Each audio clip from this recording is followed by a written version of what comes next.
Sermón sobre la Eucaristía. Santo cura de Ars.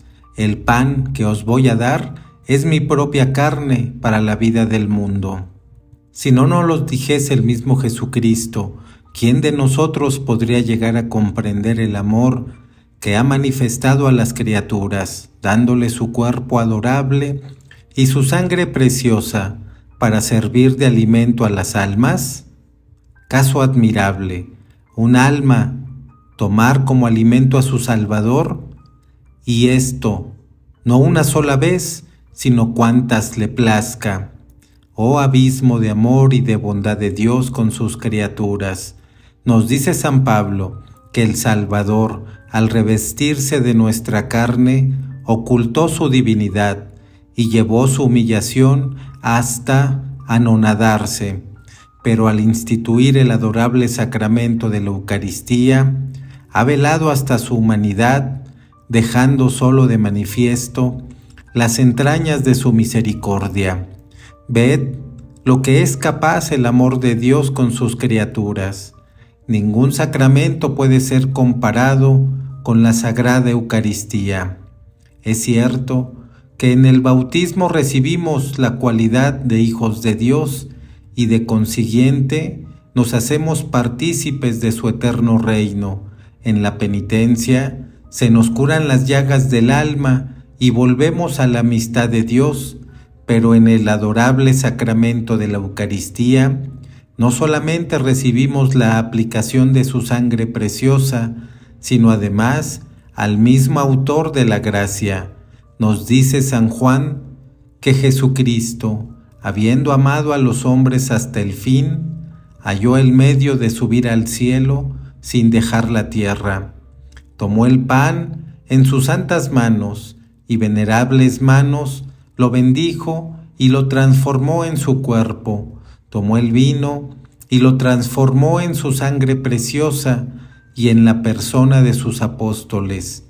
Transmitió a todos los sacerdotes la facultad de obrar el mismo milagro cuantas veces pronunciasen las mismas palabras, a fin de que, por este prodigio de amor, pudiese permanecer entre nosotros, servirnos de alimento, acompañarnos y consolarnos.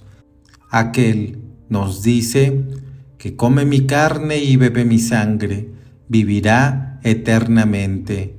Pero aquel que no coma mi carne ni beba mi sangre, no tendrá la vida eterna. Qué felicidad la de un cristiano, aspirar a un tan grande honor como es alimentarse con el pan de los ángeles. Pero ay, cuán pocos comprenden esto. Si comprendiésemos la magnitud de la dicha que nos cabe al recibir a Jesucristo, ¿no nos esforzaríamos continuamente en merecerla? Para darnos una idea de la grandeza de aquella dicha, voy a exponeros, número 1, cuán grande sea la felicidad del que recibe a Jesucristo en la Sagrada Comunión, y número 2, los frutos que de la misma hemos de sacar. Número 1. Todos sabéis que la primera disposición para recibir dignamente este gran sacramento es la de examinar la conciencia, después de haber implorado las luces del Espíritu Santo y confesar después los pecados, con todas las circunstancias que puedan agravarlos o cambiar de especie, declarándolos tal como Dios los dará a conocer el día en que nos juzgue. Hemos de concebir además un gran dolor de haberlos cometido, y hemos de estar dispuestos a sacrificarlo todo antes que volverlos a cometer. Finalmente, hemos de concebir un gran deseo de unirnos a Jesucristo. Ved la gran diligencia de los magos en buscar a Jesús en el pesebre. Mirad a la Santísima Virgen, mirad a Santa Magdalena buscando con afán al Salvador resucitado. No quiero tomar sobre mí la empresa de mostraros toda la grandeza de este sacramento, ya que tal cosa nos es dada a un hombre, tan solo el mismo Dios puede contaros la excelsitud de tantas maravillas, pues lo que nos causará mayor admiración durante la eternidad será ver cómo nosotros, siendo tan miserables, hemos podido recibir a un Dios tan grande. Sin embargo, para daros una idea de ello, voy a mostraros cómo Jesucristo, durante su vida mortal, no pasó jamás por lugar alguno sin derramar sus bendiciones en abundancia, de lo cual deduciremos cuán grandes y preciosos deben ser los dones de que participan los que tienen la dicha de recibirle en la Sagrada Comunión, o mejor dicho, que toda nuestra felicidad en este mundo consiste en recibir a Jesucristo en la Sagrada Comunión, lo cual es muy fácil de comprender, ya que la Sagrada Comunión aprovecha no solamente a nuestra alma alimentándola, sino además a nuestro cuerpo, según ahora vamos a ver. Leemos en el Evangelio que, por el mero hecho de entrar Jesús, aún recluido en las entrañas de la Virgen, en la casa de Santa Isabel, que estaba también encinta ella y su hijo, quedaron llenos del Espíritu Santo. San Juan quedó hasta purificado del pecado original, y la madre exclamó: ¿De dónde me viene a mí una tal dicha? ¿Cuál es la que se digne visitarme, la madre de mi Dios? Calculad ahora cuánto mayor será la dicha de aquel que reciba a Jesús en la Sagrada Comunión, no en su casa como Isabel, sino en lo más íntimo de su corazón, pudiendo permanecer en su compañía no 6 meses como aquella, sino toda su vida. Cuando el anciano Simeón, que durante tantos años estaba suspirando por ver a Jesús, tuvo la dicha de recibirle en sus brazos, quedó tan emocionado y lleno de alegría que, fuera de sí, prorrumpió en transportes de amor. «Señor», exclamó, «¿qué puedo ahora desear en este mundo cuando mis ojos han visto ya al Salvador del mundo? Ahora puedo ya morir en paz, pero considerad aún la diferencia entre recibirlo en brazos y contemplarlo unos instantes, o tenerlo dentro del corazón. Dios mío, cuán poco conocemos la felicidad de que somos poseedores, cuando Zaqueo, después de haber oído hablar de Jesús, ardiendo en deseos de verle, se vio impedido por la muchedumbre que de todas partes acudía. Se encaramó en un árbol, mas al verle el Señor le dijo: «Zaqueo, baja al momento, puesto que hoy quiero hospedarme en tu casa». Dióse prisa en bajar del árbol y corrió a ordenar cuantos preparativos le sugirió su hospitalidad para recibir dignamente al Salvador. Al entrar en su casa, le dijo: «Hoy ha recibido esta casa la salvación». Viendo Zaqueo la gran bondad de Jesús, al alojarse en su casa dijo: «Señor, distribuiré la mitad de mis bienes a los pobres, y a quienes haya yo quitado algo, les devolveré el duplo». De manera que la sola visita de Jesucristo convirtió a un gran pecador en un gran santo, ya que Zaqueo tuvo la dicha de perseverar hasta la muerte. Leemos también en el Evangelio que, cuando Jesucristo entró en casa de San Pedro, éste le rogó que curase a su suegra, la cual estaba poseída de una ardiente fiebre. Jesús mandó a la fiebre que cesase, y al momento quedó curada aquella mujer hasta el punto que le sirvió ya la comida. Mirad también a aquella mujer que padecía flujo de sangre. Ella se decía: «Si me fuese posible, si tuviese solamente la dicha de tocar el borde de los vestidos de Jesús, quedaría curada». Y en efecto, al pasar Jesucristo se arrojó a sus pies y sanó al instante. ¿Cuál fue la causa por que el Salvador fue a resucitar a Lázaro, muerto 4 días antes? Pues fue porque había sido recibido muchas veces en casa de aquel joven, con el cual le ligaba una amistad tan estrecha, que Jesús derramó lágrimas ante su sepulcro. Unos le pedían la vida, otros la curación de su cuerpo enfermo, y nadie se marchaba sin ver conseguidos sus deseos. Ya podéis considerar cuán grande es su deseo de conceder lo que se le pide. Qué abundancia de gracias nos concede cuando Él en persona viene a nuestro corazón para morar en Él durante el resto de nuestra vida. Cuánta felicidad la del que recibe la Sagrada Eucaristía con buenas disposiciones. ¿Quién podrá jamás comprender la dicha del cristiano que recibe a Jesús en su pecho, el cual desde entonces viene a convertirse en un pequeño cielo? Él solo es tan rico como toda la corte celestial. Pero me diréis, ¿por qué pues la mayor parte de los cristianos son tan insensibles e indiferentes a esa dicha hasta el punto de que la desprecian y llegan a burlarse de los que ponen su felicidad en hacerse de ella participantes? ¡Ay, Dios mío! ¡Qué desgracia es comparable a la suya! Es que aquellos infelices jamás gustaron una gota de esa felicidad tan inefable.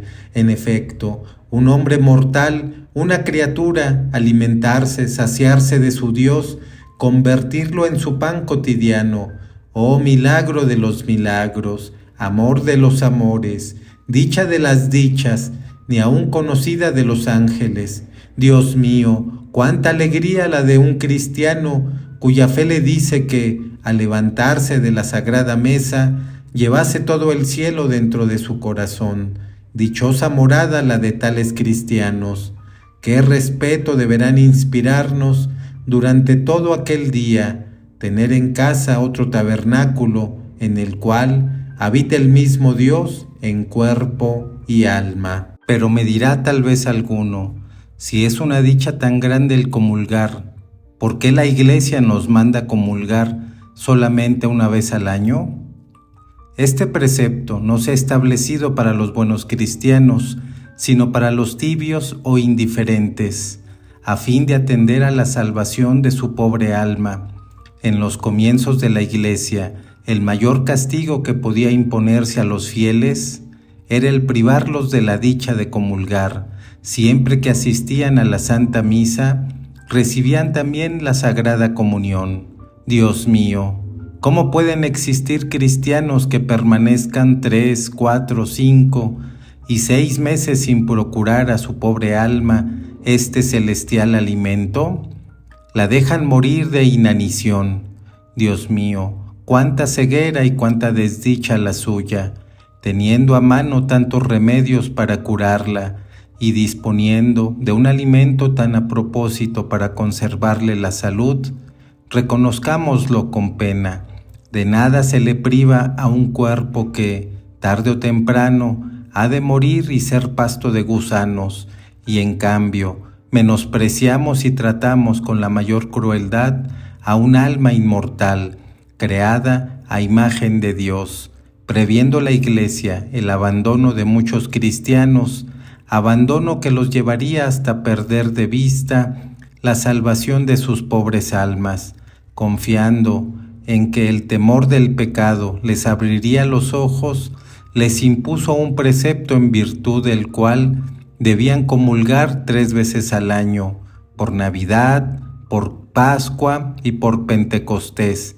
Pero viendo más tarde que los fieles se volvían cada día más indiferentes, acabó por obligarlos a acercarse a su Dios solo una vez al año. Oh Dios mío, qué ceguera, qué desdicha la de un cristiano que ha de ser compelido por la ley a buscar su felicidad. Así es que, aunque no tengáis en vuestra conciencia otro pecado que el de no cumplir con el precepto pascual, os habréis de condenar. Pero decidme, ¿qué provecho vais a sacar dejando que vuestra alma permanezca en un estado tan miserable? Si hemos de dar crédito a vuestras palabras, estáis tranquilos y satisfechos, pero decidme, ¿dónde podéis hallarla, esa tranquilidad y satisfacción? ¿Será porque vuestra alma espera solo el momento en que la muerte va a herirla para ser después arrastrada al infierno? ¿Será porque el demonio es vuestro dueño y señor? Dios mío, cuánta ceguera, cuánta desdicha la de aquellos que han perdido la fe. Además, ¿por qué ha establecido la Iglesia el uso del pan bendito, el cual se distribuye durante la Santa Misa después de dignificado por la bendición?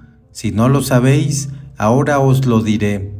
Es para consuelo de los pecadores y al mismo tiempo para llenarlos de confusión. Digo que es para consuelo de los pecadores, porque recibiendo aquel pan que está bendecido, se hacen en alguna manera partícipes de la dicha que cabe a los que reciben a Jesucristo, uniéndose a ellos por una fe vivísima y un ardiente deseo de recibir a Jesús. Pero es también para llenarlos de confusión. En efecto, si no está extinguida su fe, ¿qué confusión mayor que la de ver a un padre o a una madre, o a un hermano o a una hermana, a un vecino o a una vecina, acercarse a la sagrada mesa, alimentarse con el cuerpo adorable de Jesús, mientras ellos se privan a sí mismos de aquella dicha? Dios mío, y es tanto más triste cuanto el pecador no penetra el alcance de dicha privación. Todos los santos padres están contestes en reconocer que, al recibir a Jesucristo en la Sagrada Comunión, recibimos todo género de bendiciones para el tiempo y para la eternidad. En efecto, si pregunto a un niño, ¿debemos tener ardientes deseos de comulgar? Sí, Padre, me responderá. ¿Y por qué? Por los excelentes efectos que la comunión causa en nosotros. Mas, ¿cuáles son estos efectos? Y él me dirá, la Sagrada Comunión nos une íntimamente a Jesús, debilita nuestra inclinación al mal, aumenta en nosotros la vida de la gracia y es para los que la reciben un comienzo y una prenda de vida eterna. Primero, digo en primer lugar que la Sagrada Comunión nos une íntimamente a Jesús. Unión tan estrecha es esta que el mismo Jesucristo nos dice: quien come mi carne y bebe mi sangre, permanece en mí y yo en él. Mi carne es verdadero alimento y mi sangre es verdaderamente una bebida. De manera que por la Sagrada Comunión, la sangre adorable de Jesús corre verdaderamente por nuestras venas y su carne se mezcla con nuestra carne, lo cual hace exclamar a San Pablo: no soy yo quien obra y quien piensa, es Jesucristo que obra y piensa en mí. No soy yo quien vive, es Jesucristo quien vive en mí. Dice San León que, al tener la dicha de comulgar, encerramos verdaderamente dentro de nosotros mismos el cuerpo adorable, la sangre preciosa y la divinidad de Jesucristo, y decirme: ¿comprendéis toda la magnitud de una dicha tal? No, solo en el cielo nos será dado comprenderla. Dios mío, una criatura enriquecida con tan precioso don. Segunda, digo que al recibir a Jesús en la Sagrada Comunión se nos aumenta la gracia. Ello es de fácil comprensión, ya que al recibir a Jesús recibimos la fuente de todas las bendiciones espirituales que en nuestra alma se derraman. En efecto, el que recibe a Jesús siente reanimar su fe. Quedamos más y más penetrados de las verdades de nuestra santa religión. Sentimos en toda su grandeza la malicia del pecado y sus peligros. El pensamiento del juicio final nos llena de mayor espanto y la pérdida de Dios se nos hace más sensible. Recibiendo a Jesucristo, nuestro espíritu se fortalece. En nuestras luchas somos más firmes. Nuestros actos están inspirados por la más pura intención y nuestro amor va inflamándose más y más. Al pensar que poseemos a Jesucristo dentro de nuestro corazón, experimentamos inmenso placer y esto nos ata, nos une tan estrechamente con la divinidad que nuestro corazón no puede pensar ni desear más que a Dios. La idea de la posesión perfecta de Dios llena de tal manera nuestra mente que nuestra vida nos parece larga. Envidiamos la suerte, no de aquellos que viven largo tiempo, sino de los que salen presto de este mundo para ir a reunirse con Dios para siempre. Todo cuanto es indicio de la destrucción de nuestro cuerpo nos regocija. Tal es el primer efecto que en nosotros causa la Sagrada Comunión, cuando tenemos nosotros la dicha de recibir dignamente a Jesucristo. Tercera, decimos también que la Sagrada Comunión debilita nuestra inclinación al mal, y ello se comprende fácilmente. La sangre preciosa de Jesucristo corre por nuestras venas y su cuerpo adorable que se mezcla al nuestro no pueden menos que destruir, o a lo menos debilitar en alto grado la inclinación al mal, efecto del pecado de Adán. Es esto tan cierto que, después de recibir a Jesús sacramentado, se experimentan un gusto insólito por las cosas del cielo, al par que un gran desprecio de las cosas de la tierra. Decidme, ¿cómo podrá el orgullo tener entrada en un corazón que acaba de recibir a un Dios que, para bajar a él, se humilló hasta anonadarse? ¿Se atreverá en aquellos momentos a pensar que de sí mismo es realmente alguna cosa? Por el contrario, habrá humillaciones y desprecios que les parezcan suficientes. Un corazón que acaba de recibir a un Dios tan puro, a un Dios que es la misma santidad, no concebirá el horror y la execración más firmes de todo pecado de impureza. No estará dispuesto a ser despedazado antes que consentir no ya la menor acción, sino tan solo el menor pensamiento inmundo. Un corazón que en la sagrada mesa acaba de recibir a aquel que es dueño de todo lo criado y que pasó toda su vida en la mayor pobreza, que no tenía ni dónde reclinar su cabeza, santa y sagrada, sino era un montón de paja, que murió desnudo en una cruz. Decidme, ¿ese corazón podrá aficionarse a las cosas del mundo al ver cómo vivió Jesucristo? Una lengua que hace poco ha sostenido a su Criador y a su Salvador, ¿se atreverá a emplearse en palabras inmundas y besos impuros? No, indudablemente, jamás se atreverá a ello. Unos ojos que hace poco deseaban contemplar a su Criador, más radiante que el mismo sol, ¿podrían después de lograr aquella dicha posar su mirada en objetos impuros? Ello no parece posible. Un corazón que acaba de servir de trono a Jesucristo, ¿se atreverá a echarlo de sí para poner en su lugar el pecado o al demonio mismo? Un corazón que haya gozado una vez de los castos brazos de su Salvador, solamente en él hallará su felicidad. Un cristiano que acaba de recibir a Jesucristo, que murió por sus enemigos, ¿podrá desear la venganza contra aquellos que le causaron algún daño? Indudablemente que no. Antes se complacerá en procurarles el mayor bien posible.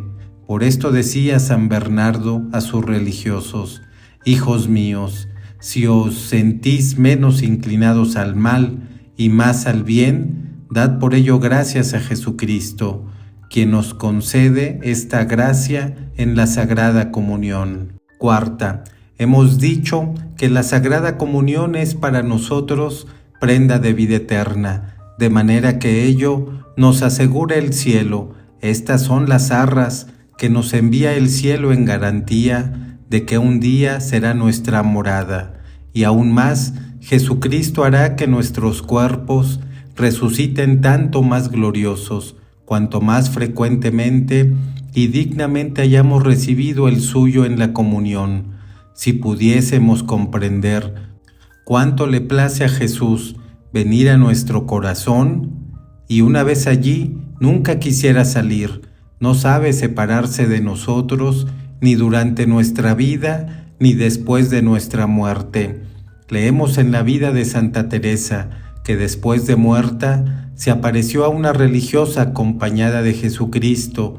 Admirada aquella religiosa, viendo al Señor aparecérsele junto con la santa, preguntó a Jesucristo por qué se aparecía así, y el Salvador contestó que Teresa había estado en vida tan unida a él por la Sagrada Comunión que ahora no sabía separarse de ella.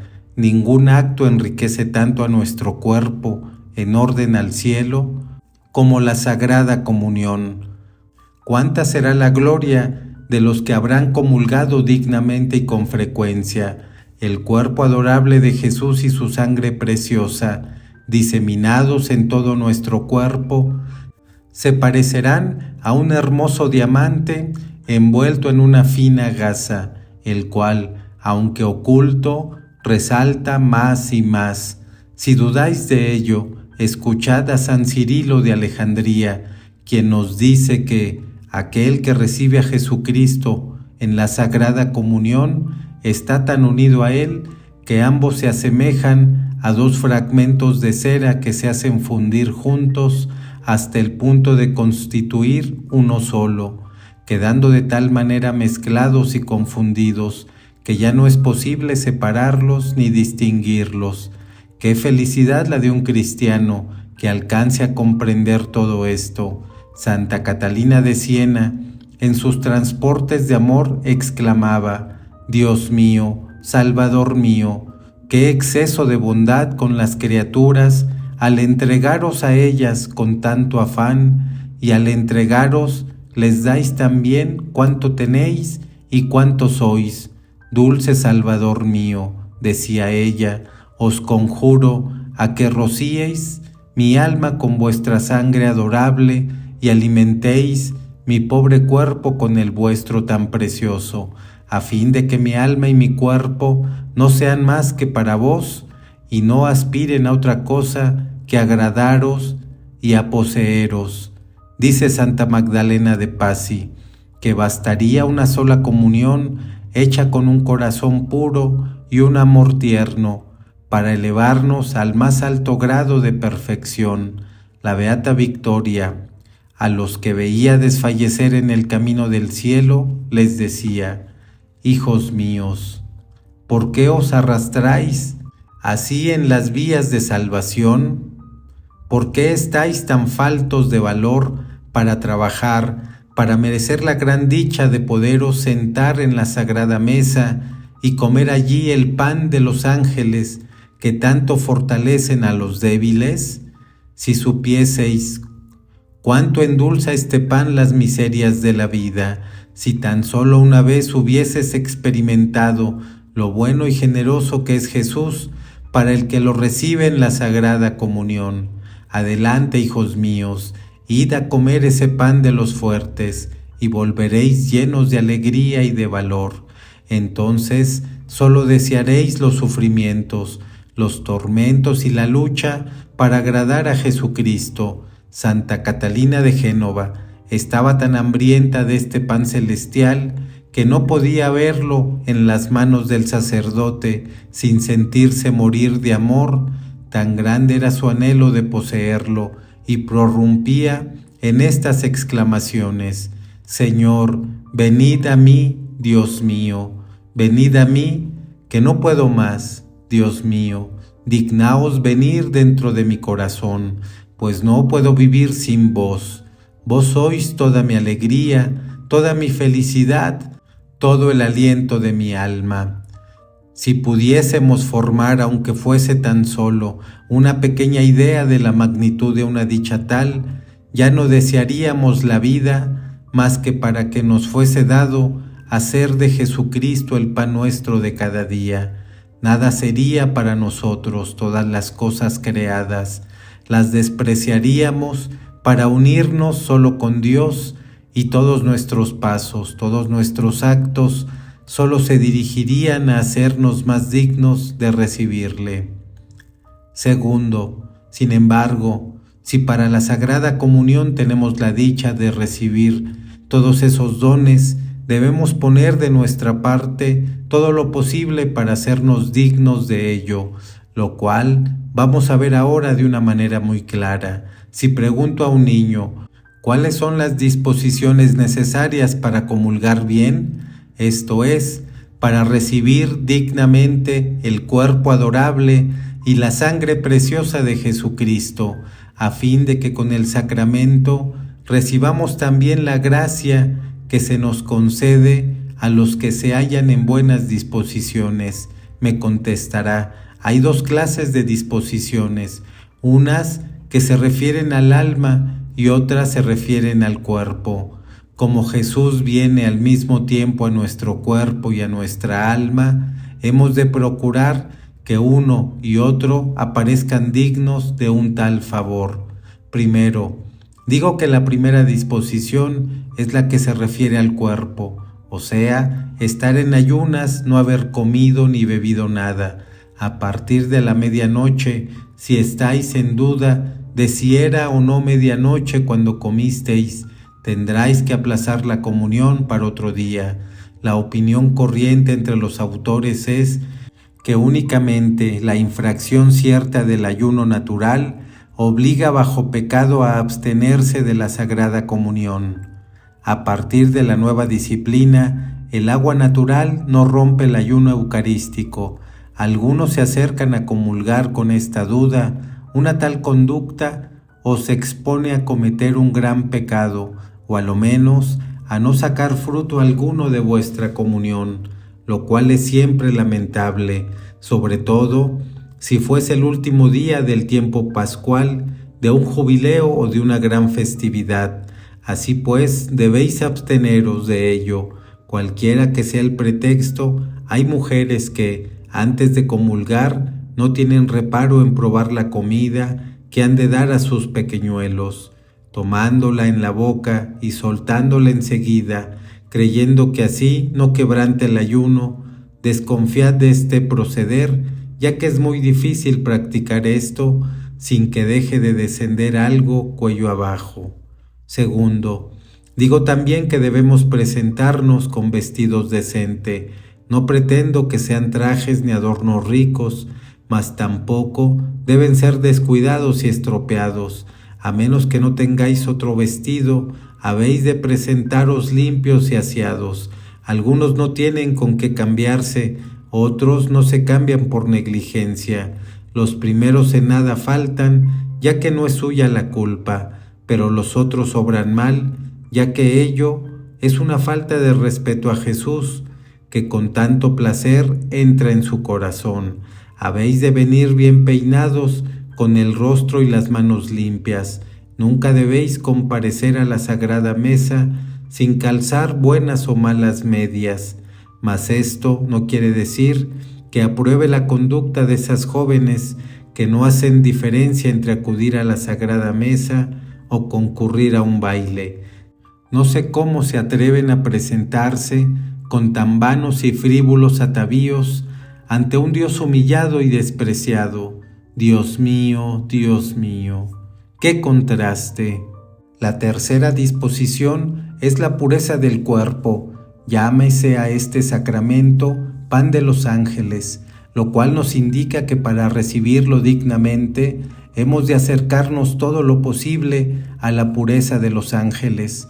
San Juan Crisóstomo nos dice que aquellos que tienen la desgracia de dejar que su corazón sea presa de la impureza deben abstenerse de comer el pan de los ángeles, pues, de lo contrario, Dios los castigará. En los primeros tiempos de la Iglesia, al que pecaba contra la santa virtud de la pureza, se le condenaba a permanecer 3 años sin comulgar, y si recaía, se le privaba de la Eucaristía durante 7 años. Ello se comprende fácilmente, ya que este pecado mancha el alma y el cuerpo. El mismo San Juan Crisóstomo nos dice que la boca que recibe a Jesucristo y el cuerpo que lo guarda dentro de sí deben ser más puros que los rayos del sol. Es necesario que todo nuestro porte exterior de a los que no ven la sensación de que nos preparamos para algo grande. Habréis de convenir conmigo en que, si para comulgar son tantas necesarias las disposiciones del cuerpo, mucho más lo habrán de ser las del alma, a fin de hacernos merecedores de la gracia que Jesucristo nos trae al venir a nosotros en la Sagrada Comunión. Si en la Sagrada Mesa queremos recibir a Jesús en buenas disposiciones, es preciso que nuestra conciencia no nos remuerda en lo más mínimo. En lo que a pecados graves se refiere, hemos de estar seguros de que empleamos en examinar nuestros pecados el tiempo necesario para poderlos declarar con precisión. Tampoco debe remordernos la conciencia respecto a la acusación que de aquellos hemos hecho en el tribunal de la penitencia, y al mismo tiempo hemos de mantener un firme propósito de poner, con la gracia de Dios, todos los medios para no recaer. Es preciso estar dispuesto a cumplir, en cuanto nos sea posible hacerlo, la penitencia que nos ha sido impuesta para penetrarnos mejor de la grandeza de la acción que vamos a realizar. Hemos de mirar la Sagrada Mesa como el tribunal de Jesucristo, ante el cual vamos a ser juzgados. Leemos en el Evangelio que, cuando Jesucristo instituyó el adorable sacramento de la Eucaristía, escogió para ello un recinto decente y suntuoso, para darnos a entender la diligencia con que debemos adornar nuestra alma con toda clase de virtudes, a fin de recibir dignamente a Jesucristo en la Sagrada Comunión, y aún más, antes de darle su cuerpo adorable y su sangre preciosa, levantóse Jesús de la mesa y lavó los pies a sus apóstoles, para indicarnos hasta qué punto debemos estar exentos de pecado, aun de la más leve culpa, sin afección ni tan solo el pecado venial. Debemos renunciar plenamente a nosotros mismos, en todo lo que nos sea contrario a nuestra conciencia, no resistirnos a hablar, ni a ver, ni a amar en lo íntimo de nuestro corazón a los que en algo hayan podido ofendernos. Mejor dicho, cuando vamos a recibir el cuerpo de Jesucristo en la Sagrada Comunión, es preciso que nos hallemos en disposición de morir y comparecer confiadamente ante el tribunal de Jesús. Nos dice San Agustín: si queréis comulgar de manera que vuestro acto sea agradable a Jesús, es necesario, nos encomienda, a todos que purifiquemos más y más nuestras almas antes de recibir el pan de los ángeles, que es el cuerpo adorable y la sangre preciosa de Jesucristo, ya que si nuestra alma no está del todo pura, no atraeremos toda suerte de desgracias en este mundo y en el otro. Dice San Bernardo: para comulgar dignamente, hemos de hacer como la serpiente. Cuando quiere beber, para que el agua le aproveche, arroja primero su veneno. Nosotros hemos de hacer lo mismo cuando querramos recibir a Jesucristo. Arrojemos nuestra ponzoña, que es el pecado, el cual envenena nuestra alma, y a Jesucristo. Pero, nos dice aquel gran santo, es preciso que lo arrojemos de veras.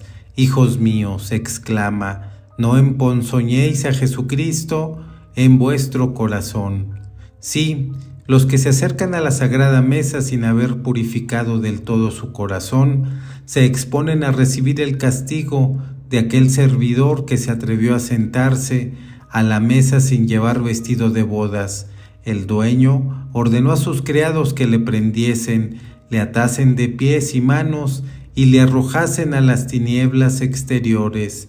Asimismo, en la hora de la muerte, dirá Jesucristo a los desgraciados que le recibieron en su corazón sin haberse convertido: ¿por qué osasteis recibir de vuestro corazón, teniéndolo manchado con tantos pecados? Nunca debemos olvidar que para comulgar es preciso estar convertido y en una firme resolución de perseverar. Ya hemos visto que Jesucristo, cuando quiso dar a los apóstoles su cuerpo adorable y su sangre preciosa, para indicarles la pureza con que debían recibirle.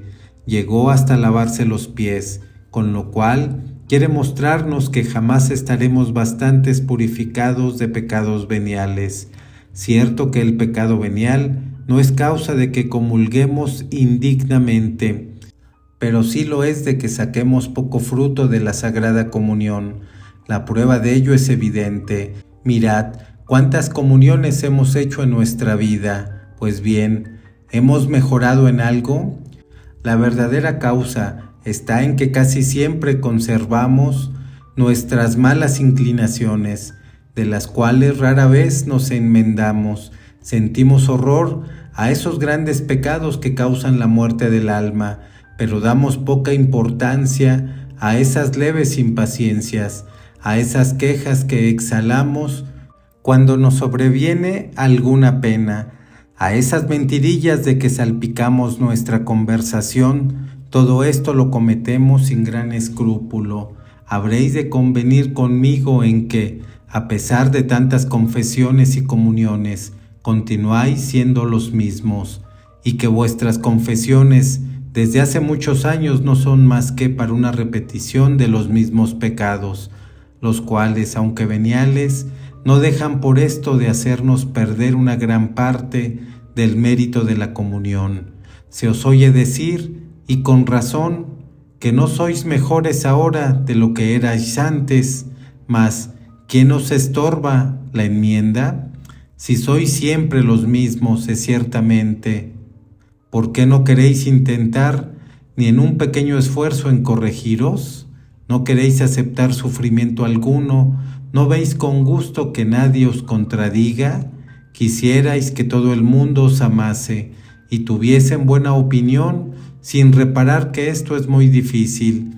Procuremos trabajar para destruir todo cuanto pueda desagradar a Dios en lo más mínimo, y veremos cuán velozmente nuestras comuniones nos harán marchar por el camino del cielo, y cuanto más frecuentes y numerosas sean, más desligados nos veremos del pecado y más cercanos a nuestro Dios. Dice Santo Tomás que la pureza de Jesucristo es tan grande que el menor pecado venial le impide unirse a nosotros con la intimidad que Él desearía. Para recibir plenamente a Jesús es, pues, preciso poner en la mente y en el corazón una gran pureza de intención.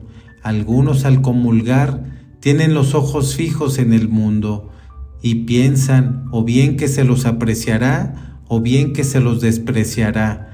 Actos realizados de esta suerte pocas cosas valen. Otros comulgan por costumbre o rutina en determinados días o festividades. Estas son unas comuniones muy pobres, puesto que les falta la pureza de intención. Los motivos que han de llevarnos a la Sagrada Mesa son, primero, porque Jesucristo nos los ordenó bajo pena de no alcanzar la vida eterna. Segundo, la gran necesidad que de la comunión tenemos para fortalecernos contra el enemigo.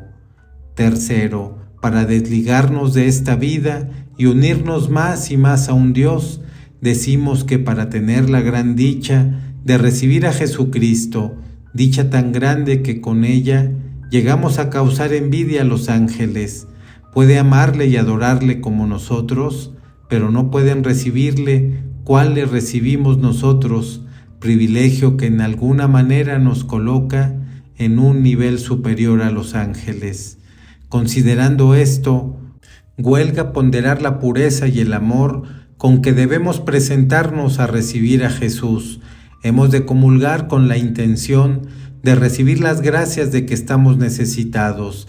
Si nos falta la paciencia, la humildad, la pureza en la Sagrada Comunión, hallaremos todas estas virtudes y las demás que a un cristiano le son necesarias.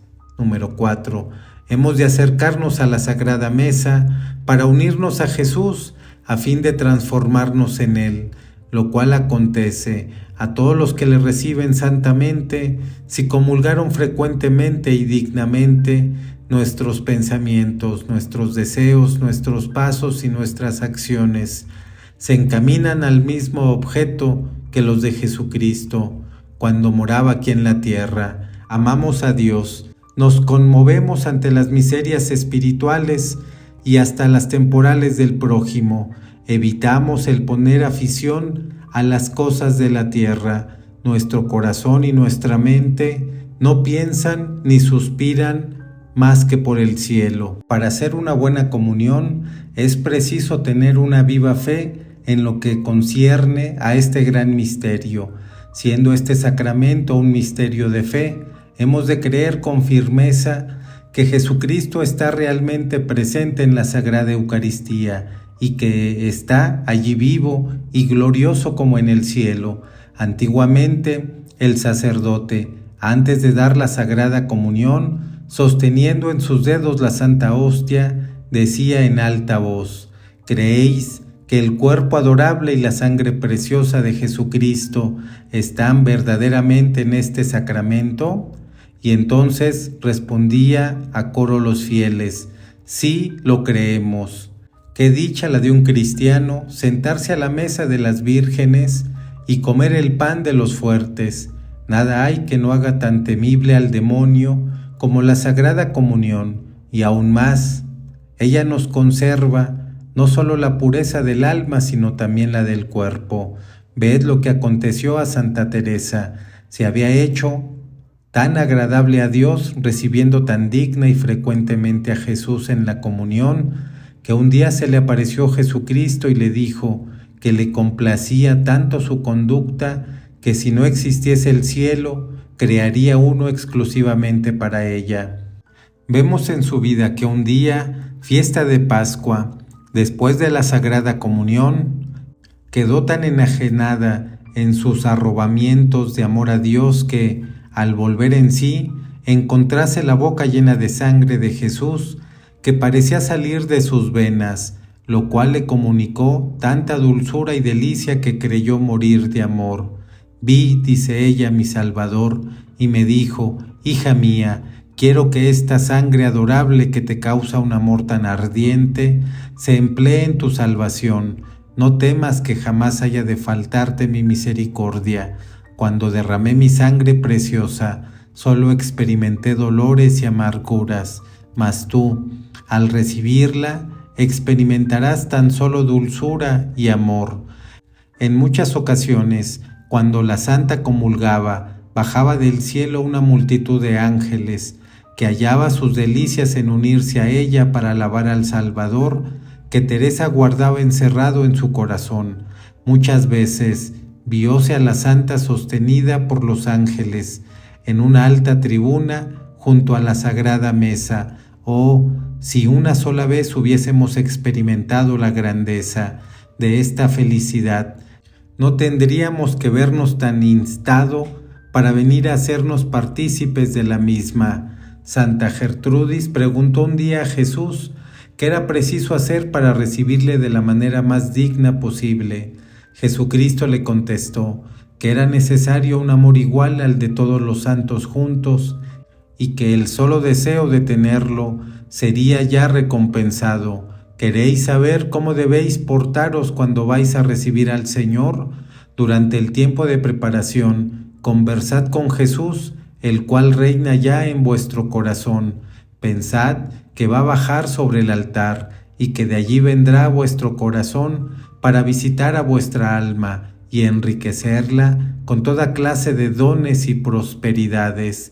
Debéis acudir a la Santísima Virgen, a los ángeles y a los santos, a fin de que todos rueguen a Dios y os alcancen la gracia de recibirle lo más dignamente posible. Aquel día habéis de acudir con gran puntualidad a la Santa Misa y oírla con más devoción que nunca. Nuestra mente y nuestro corazón debieran mantenerse siempre al pie del tabernáculo, anhelar constantemente la llegada de tan feliz momento y no ocupar los pensamientos en nada terreno, sino solamente en los del cielo, quedando tan abismado en la contemplación de Dios que parezcan muertos para el mundo.